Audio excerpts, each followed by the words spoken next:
the question was, what would I regard professionalism as? How would I define professionalism? I think it sort of comes under two sort of subjects. One is an individual. You can be very professional in making sure that you tick every box to make sure you're the best player, person, all of those type of things, teammate, everything like that. Professionalism is, all your disciplines, making sure you train as hard as you can, make sure you listen to the coach, make sure you know what's going on, make sure you play by the rules, respectful to people, both in your team and the opposition and the referee. You play within the rules, you push yourself in everything you do. And then the other side of it is, and this is a bit of a fuzzy bit, because now professionalism is regarded as whether you're paid for what you do. And when they say we're professionals, I don't see myself as any different to any of you guys in this room, because you're representing your country, you're the best at what you do, and I want to be the best that I can be in what I do. The only difference is that I get paid to do that full time, and you guys have got to earn money outside of what you do to be able to achieve that. So it's sort of a two-sided bit that I see personally. If you spoke to most of the front rowers, they'd say the ones who get paid, they're professionals. But I look at it a little bit deeper, and I say that it's anybody, because you can say that people in the corporate world are professionals. It's I believe it's your attitude and making sure that you're always trying to improve yourself and trying to do the best job and be the best person you can be. Now we've got one question, let's get two. Steve, how shocked and what the camp like with Aussies after the World Cup?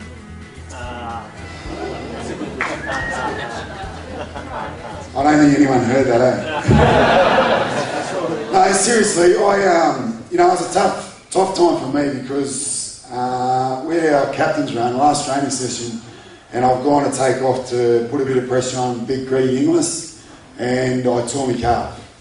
I've never torn my calf. Alan Langer was standing behind me, and he'd just been out on the grub the night before, and if anyone knows Alan Langer, he's a bit of a trickster, and I thought that he threw a rock and hit me in the calf. So I flung around and I said, "You bloody idiot, why would you do that the day before the World Cup final?" And he's going, what are you talking about?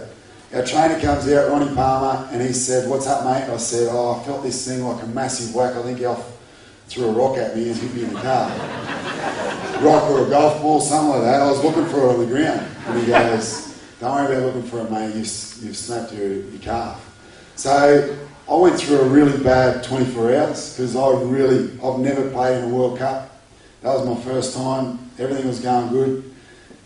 Captain's run. This is less than 24 hours out, and I don't think I'll get to the next World Cup.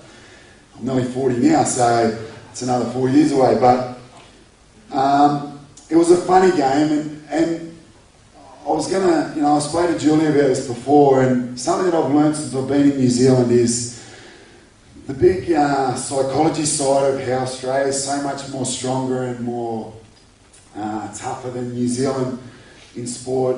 I believe is a myth. Since I've been here, I totally believe it's a myth.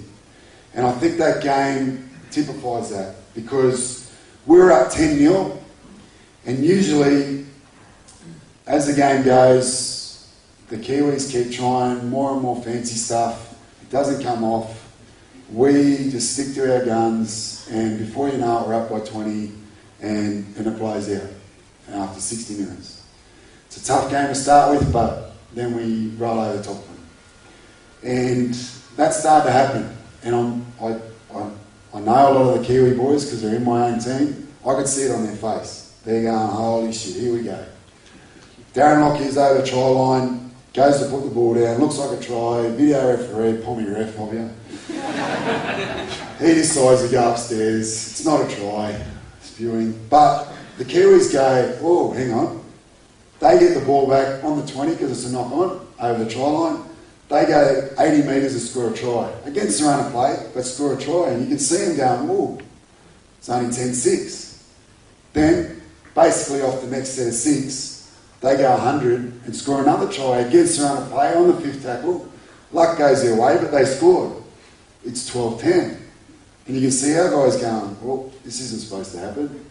And the Kiwis are going, oh, you know, things are looking all right here. So then our boys fight back, we score a try, a couple of things went against us, the game changed. By the end of the game, the Kiwis were bashing us.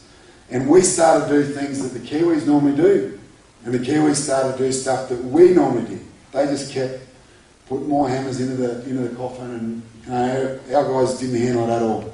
So that was really hard to see as a player who was wanting to be in the game. I hate watching, but to see your teammates unravel like that for the first time I've ever seen an Aussie team do that, and in such a big game, and you know, me being the only time I probably get to play in a World Cup, and now I'm a part of a squad that's lost the first World Cup in 50 years or something. But that records and stuff don't mean a whole lot to me.